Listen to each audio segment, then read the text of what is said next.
How do you guys think that social media has changed kind of musicianship or how you kind of promote yourself? Do you think it's changed it for the better or worse? Or Oh, yep. I think it's definitely changed it. I think in terms of musicians, I think it allows them to be able to connect with their fans a lot more, and obviously give them that, you know, that personal relationship that music lovers and fans of music really desire. I think that it makes them more current. Because you know, like, say, remember when I was a kid, an album would come out and then you wouldn't hear from an artist for a year or 2 years because they were touring, but you didn't know what they were doing because you didn't have access to their, you know, to their feeds or whatever, and they'd disappear for that X amount of time. So it's kind of nice to be able to check in on bands that you wouldn't usually if you weren't massive fans, and follow them. But yeah, I think in that sense it's pretty awesome. But then it's also floods your information. You take so much on of little bands that you don't really care about. So it's made it better and worse. I think in a lot of ways it's changed the mystique of the musician as well. Yeah. Like I remember when I was, as you said, a kid, you're growing up, you know, you see someone like the Red Hot Chili Peppers and you think they're so like unattainable and untouchable and stuff. They all live in castles, yeah. Whereas now, you know, you can just send them a tweet and you get a tweet back. It's just like they're your mate and you've had a conversation with them. I think it's hard out leveled the playing ground, you know? Yeah, I was thinking about to extend that metaphor, you know, yes, home recording and, you know, the idea of being able to transfer information very quickly has leveled the playing field, but you still need to score goals. You know, there's still only 2 goalposts and you still got to aim at those things. There's just lots more people running around the field. So if anything, people would argue you know, there's a lot more mediocrity, but at the same time, there's so much more competition. I would say and I think, you know, it's starting to happen now. I would really say that in the last 2 to 3 years, where there's a sea change and you're going to see some really great music come out. It's been in like a holding pattern for like 10, 15 years, and this is like some phenomenally sort of great music's going to come out that's going to be full of social commentary and, you know, and back where we were when the Dylans of this world were. Like someone said to me, Bob Dylan came around, it wouldn't be with an acoustic guitar, and it would be like an 808 and a synth pad, but they would have something to say, you know, and that's the main thing.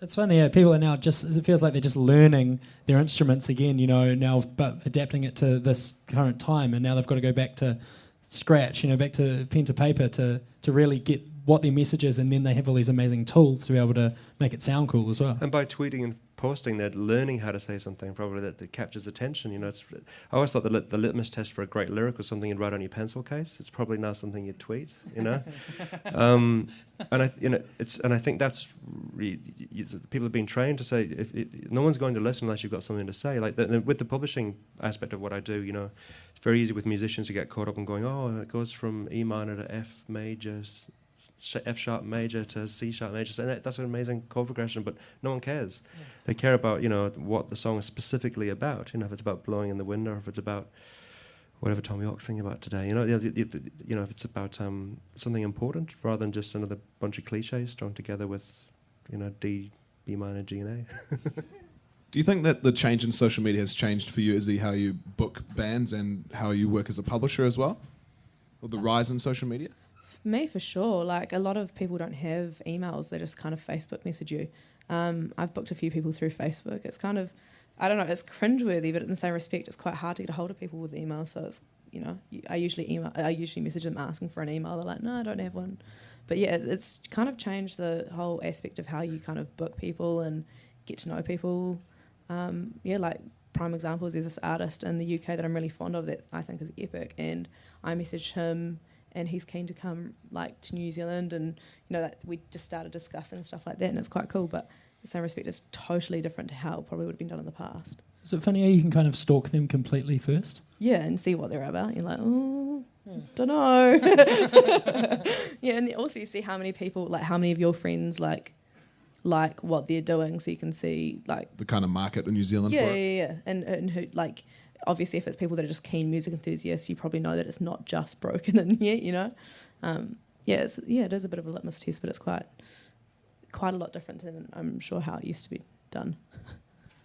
Well, you know, one of my catchphrases is, you know, the fundamental aspect of music is empathy, and you can get a pretty good grasp of where that empathy sits, by monitoring various aspects of an artist's social media, what the social currency of their songwriting is. And someone like Chris Knox in the past, say like a song like Not Given Lightly was never a hit, but that's become part of the fabric of New Zealand culture. And there's a lot of great artists whose their songs are moving into that space, even though they've not been hits. And within publishing, the three main ways that income is generated is mechanicals, which is based on sales and performance, and then performance, and then synchronization, which everyone thinks is what publishing is about these days, but it's just one aspect. And like say a band like say Jacob, never really going to be on the radio, so not really going to generate much performance income from there. And not much historically in the way of synchronization, but they have such a strong and loyal fan base, and it's pretty obvious to see that with 1.6 million, or is it 6.1 million Last FM listeners or whatever.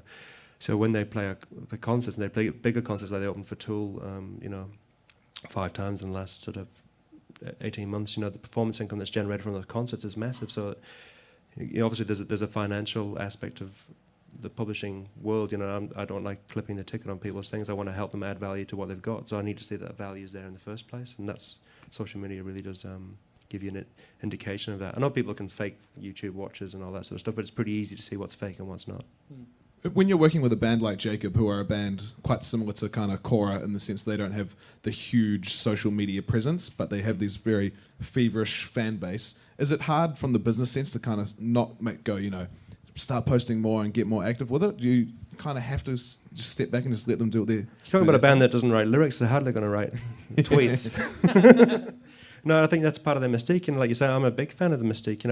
I was worried there for a while when, when I was growing up, you'd send off these records and you get them and you weren't too sure if you liked them, but you'd read about them and, so you pour yourself into them. It's sort of like Horcruxes, like in Harry Potter, where you're pouring part of your soul into them. That, so when you listen to them again 10 years later, there's part of you, your 12-year-old self is in there. And, but then with the internet, and Spotify and what have you, you can just pick a band and you can listen to their entire catalogue, but you're going, no, yes, no, yeah, maybe. And then read all about them on Wikipedia, that, all that stuff about Keith Richards having blood transfusions and Jimmy Page worshipping Dark Lords and stuff, that's all sort of debunked on the internet. But, back in the day, it's all urban myths and that stuff sort of feed around the urban sort of mythology of bands and stuff. But now I think it's turned a corner, and that mystique, people can watch as many classic albums, documentaries as they want, but still not going to figure out why that song is magical. They just know what reverb they were using,